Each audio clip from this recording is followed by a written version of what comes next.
Hey everyone, welcome back to the Lightroom editing series.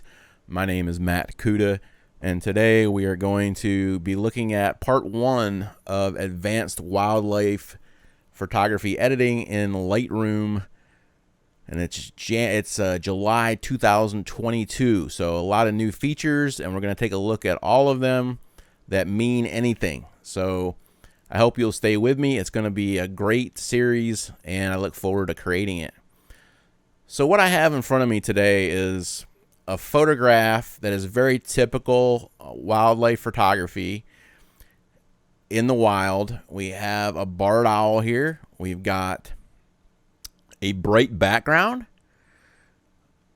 Way back there we can see, but we've got a fairly dark foreground. We've got, if I zoom in, we've got a fair amount of noise here. This is ISO 3200.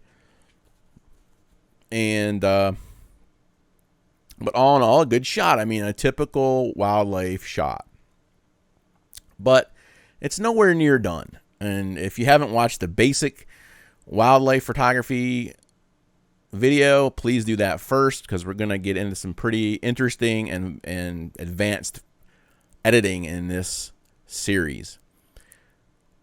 So again, we have a barred owl here. What am I going to do first? We know from the basic series, there's a couple things I'm going to do first. One, I'm going to look at the exposure. The exposure, this is what I call a very difficult to read histogram, and this is why it's in the advanced series. Histograms lie just like your meter does on your camera. Note the bright background. It's showing up way to the right here on the histogram as being overexposed. Well, of course it's overexposed. It's the sun. I mean, it's way back in there, right?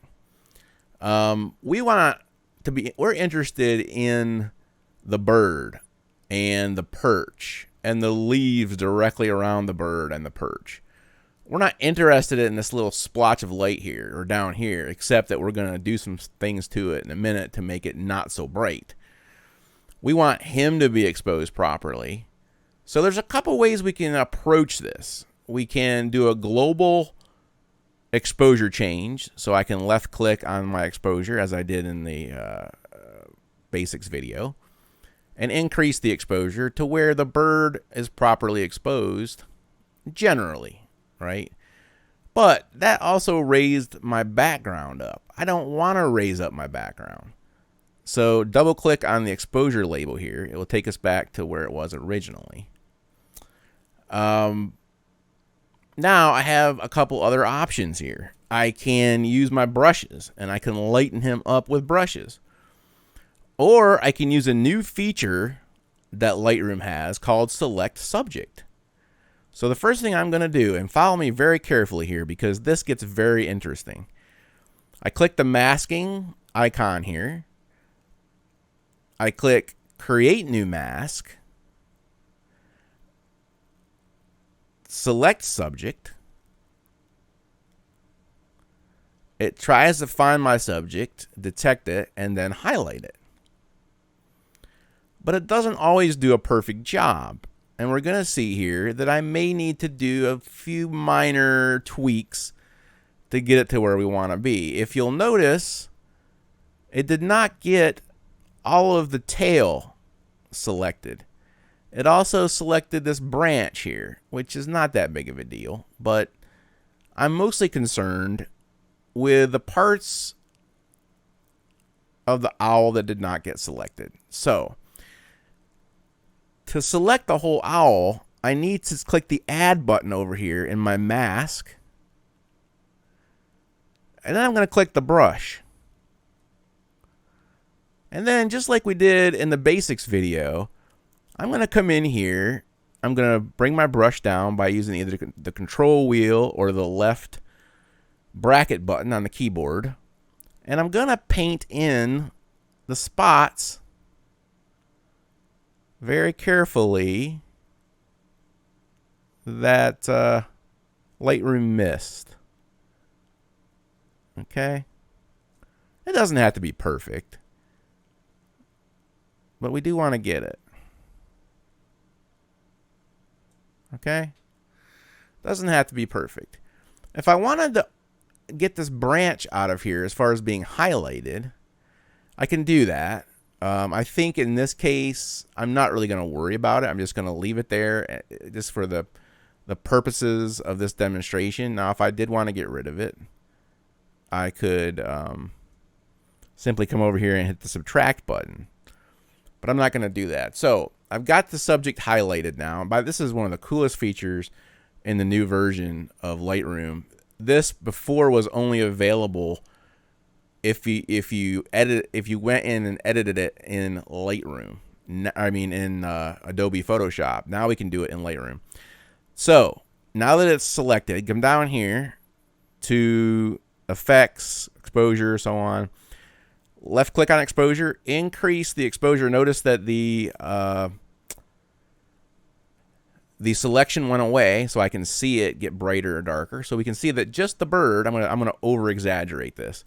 See that just the bird now is being brightened and darkened. Okay. So I want to bring this up to where I like it, which is right about here. Okay. Let's just put it right about there. It looks reasonable. And the great thing is you're still working with a raw file, which I think is just amazing. Now, that gives us the bird, right? It also lightened this up. And if that really bothers you, you can come in here, get your brush, create a new brush. So I can say new brush, come down here, bring the exposure back a little bit. And I can do it this way, or I could go back and let's bring that back a little bit. There we go. Maybe a minus 52 on that. And we can bring that right back to where it was. And that's no longer an issue. But it wouldn't hurt to left it the way it was, in my opinion. Remember, the viewer is not as concerned about things like that as we are, believe me. So I'm gonna click undo on that a little bit and get rid of some of that, because I really don't care about that. It doesn't bother me a bit. We can always fix it later. The tail still interests me, so I want to click create new again, create brush. And I want to increase the exposure of the tail just slightly. You don't want to make it unrealistic, but you want to show, that there's a tail there, right? I mean, there is some light hitting it, and so there could be some light splash from that light, and we want to show that. So there we go. Bring that up where it's not too unrealistic and it looks nice. I like that. Now, the bird itself is fairly well illuminated now, and the exposure is correct. But the eye sockets are very dark, and this is common when you don't use a flash. And in this situation, a flash would have absolutely sent this bird into orbit. I can tell you that right now. So, not interested in using a flash here. I will try to correct this in post. We'll zoom in. Now, we don't have much to work with here. You can see a lot of, what you're going to notice is a lot of noise in this facial disc. And if we try to lighten this up too much, we're going to run into trouble. So let's be very careful here. We will create a new mask as we have before. A new brush. We're going to increase the exposure to plus 20. And we'll just see what that looks like to both eyes. I'm not as worried about this left eye because that is heavily in shadow.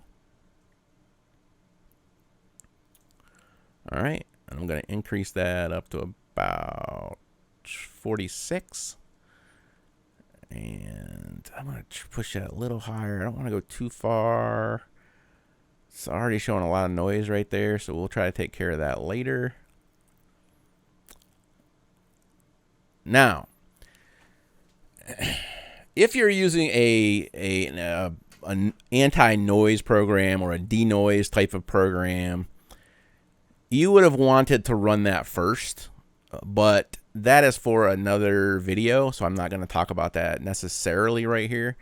But what I am going to do is, now that we have the eyes the way we want them, we have the bird the way we want them, I still don't like this background.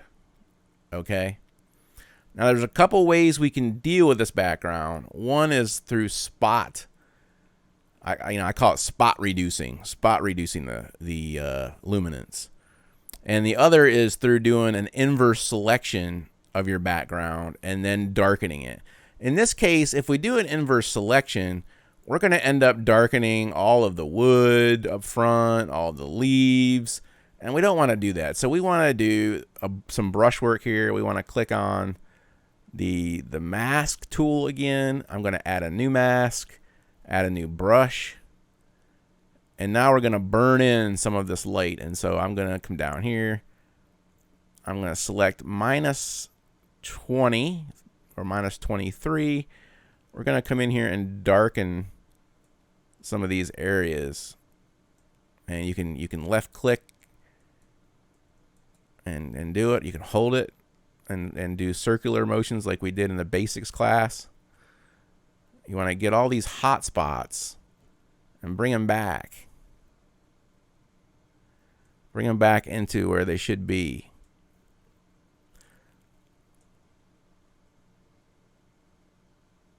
And bring that back even more. And if we go too far, then it looks horrible, right?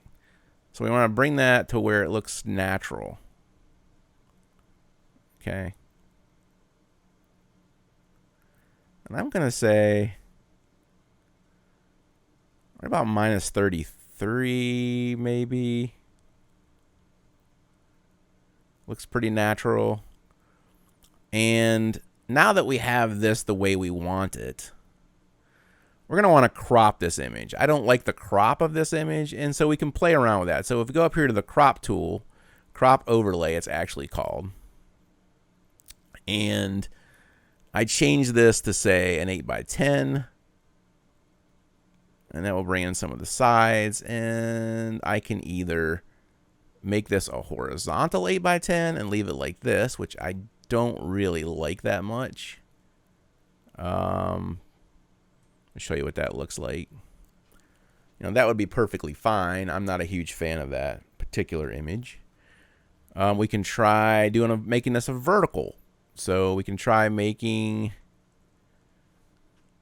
go back to the crop overlay, click on the aspect tool, left click, and drag into a vertical box. Let up. Adjust the bird. It's a very tight crop. I mean, that's the only disadvantage here. And now when I click done, you can see it's a much less distracting image. I feel like I'm making eye contact with this bird now. Whereas before I wasn't quite sure. It was very cluttered and there's all kind of crazy stuff going on. Now, one thing I probably want to do here is I probably want to darken or lighten this perch up just a little bit. Don't have to go crazy. We'll lighten up his talons and lighten up this a little bit. So click the brush tool again, create new mask, brush. I'm going to increase the exposure to about a plus 26 to start with. You don't want to overdo it. You always want to do small increments to make it look okay. But I think that's about what I was looking for. You don't want to overpower the shadows. Let the shadows live. You could, you know, darken some other areas here if you wanted to. You know, I wouldn't do it with this brush like I'm doing now. I'd create another brush. But yeah, you can do some of that.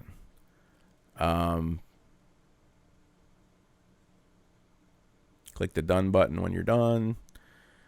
And okay, so it looks pretty good. But there's another thing I want to do here, and that is I would like to change the color temperature a little bit.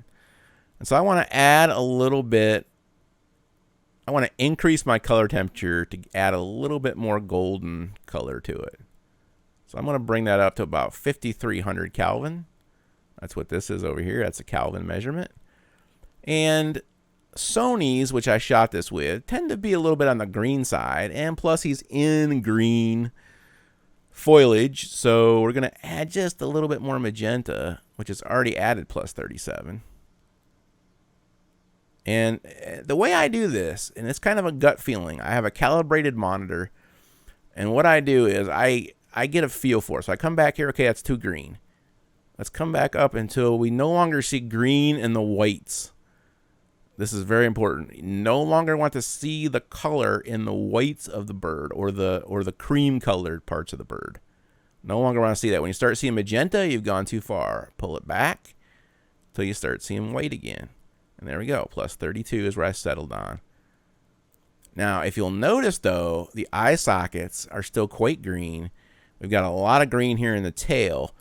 Optionally, I am going to go up here and click the brush. I'm going to select the brush. Now, you can see where my brushes were already here. If I hover over an existing brush, you can see where it is. If I want to reuse that brush, I just click it. And then over here, I can change my color temperature here on the right. And I'm going to go ahead and add more magenta in there because it's very green. And notice that green just disappeared right before our eyes. And click the done button. And then I'm going to click mask tool. And I'm going to come down here to the tail. I'm going to click the mask that already exists. Okay, that's selected. And then I'm going to go over here and I'm going to increase the magenta on the tint bar. And I'm going to look and see when it disappears. And right about plus 30 on that. And that is where I'm going to leave it for this episode. In the next episode, we're going to look at dealing with noise in this image.